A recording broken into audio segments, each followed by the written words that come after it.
Listen to me very closely. It is no shame in wanting to quit, all right? No shame in wanting to quit. Let me just real quick, let me be honest with you. Let me be transparent with you, all right? I'm on my way to Oakland. I'm studying the whole way. I'm hurt. I'm like, you doing it, man. You finally all over the road doing your thing. I'm calling folks. Some of you out there, you're calling me, you're texting me, you're emailing me.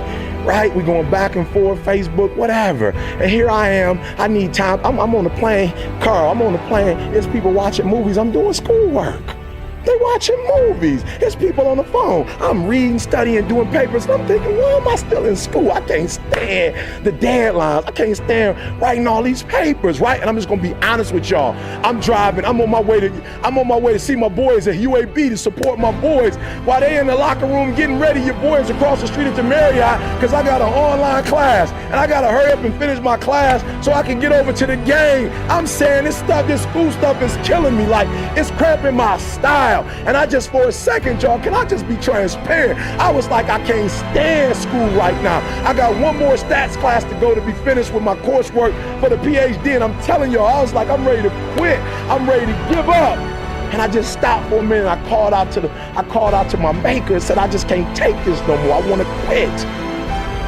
And then for 1 second, as I was thinking about quitting, I was thinking about all those young people who I told you could do it. All those young people that I motivated and told them that a setback is a setup for a comeback. All those young people who I motivated and told them the only place where success comes before work is in a dictionary. Everybody I ever told you can make your dreams become a reality. You can make it happen. Everybody, for that second, I thought about everybody I ever told was you put your mind to it and ain't nothing you can't do. Everybody that I told, if you believe it, you can. If you can conceive it, then you can achieve it.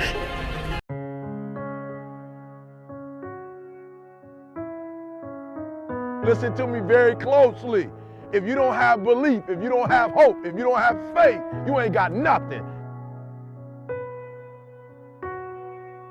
The first level to success in the classroom, the first level to success in school, the first level to success in sports, the first level to success in life. Listen to me, the very first level is you seeing it. Like it's clear to you. Like you know exactly what you want. You know exactly when you want it. Listen to me. You know exactly what it tastes like. You know what it looks like. You know what it smells like.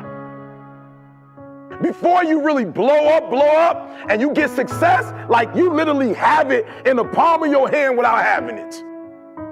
What does your dream look like? What does it smell like? What does it taste like? Who gave me $5,000 when I was at Michigan State doing my program? I didn't have no budget, but I didn't need a budget. I had a dream. I didn't need no help. The president never came and said to me, E.T., we're gonna help your program for this institution blow up. The president never came and I never quit. I never gave up. Why? Because it wasn't her dream in the first place. It was my dream. It was my goal.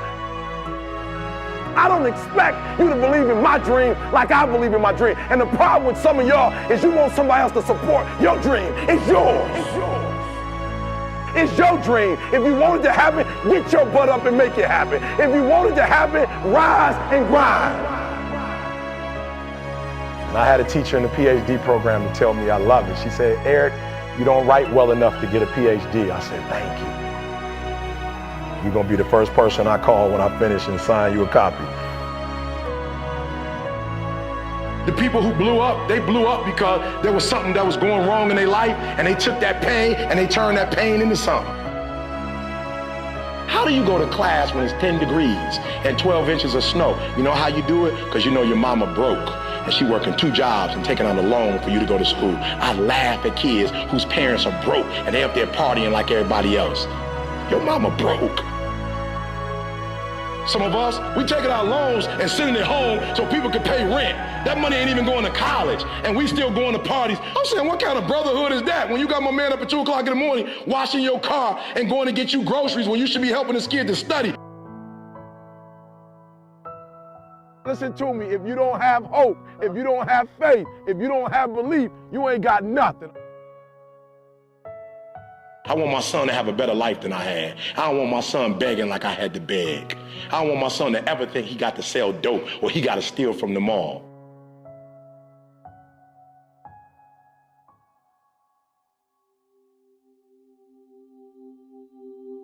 Somebody say, E, what's your alarm clock? My passion. My dreams wake me up. I don't need no alarm clock. I'm going to bed pissed. Like, I gotta go to bed. Some of you going to sleep and you don't deserve to be. You don't deserve rest. You're lazy. You don't deserve rest. Rest is for people who work. You ain't doing nothing. Every day you chilling. You need to know your why, and my why wakes me up every single morning. Why do you do what you do? Why do you do what you do? And that's so important. Look, ain't no more talking. This is it. If you ready to take your game to the next level, in whatever it is, sports, life, business, whatever it is, health, listen to me very closely. You gotta change that mindset. Somebody came up to me. Hey, said, E.T., man, I'm tired, E.T. I'm tired, E.T. I put in the work, E.T. I'm not seeing the results, E.T. I'm ready to give up, E. I'm ready to give in, E. I did what you told me to do. I read the book you told me to read. I put in the hours you told me to put in. E, I'm doing it, and I'm not seeing anything.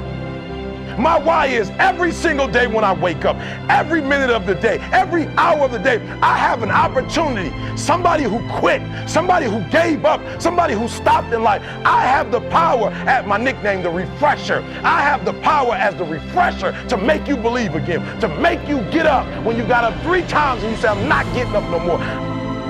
When you get to the point where enough is enough, when you get to the point where it hurt real bad, when you get to the point you can't take it no more, when you get to that point,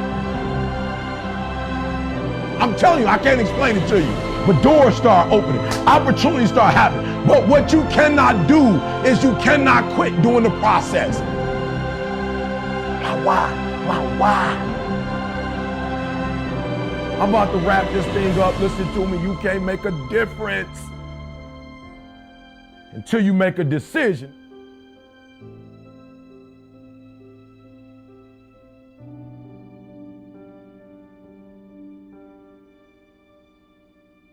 You can write everything down if you want to. Be brave enough to write every one of your goals down. But I'm going to tell you something. Life's going to hit you in your mouth, and you got to do me a huge favor. Your why has to be greater than that knockdown. And I love it. Buster Douglas got knocked out. Nobody ever got knocked out by Mike Tyson and ever got back up.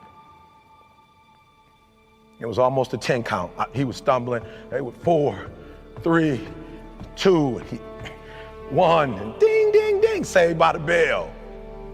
He goes to his corner. The whole world is like, yep, that's it. Once he comes back out, that's it. Mike's gonna just hammer him. And exactly that. Mike Tyson came out like, I got him. I got this kid up against the rope. Listen to me, many of you right now, life's got you up against the rope. You can't give up. You can't give in. Listen to me, if it was easy, everybody would do it. And if life's got you backed up, I need you to do what Buster Douglas did. Buster Douglas started fighting back. The world was shocked. Goliath has been knocked down. What happened? And they went to Buster Douglas and they asked Buster Douglas simply like, what happened? And Buster Douglas said, listen to me, it's real simple. Before my mother died, she told the whole world that I was going to beat Mike Tyson. And 2 days before the fight, my mother died. Buster Douglas had a decision to make. When his mother died, he could die with his mother, or he made a decision, I can wake up and I can live for mom. And he knocked Mike Tyson out simply because his why was greater than that punch. His why was greater than defeat. His why was greater than his trial and his tribulation.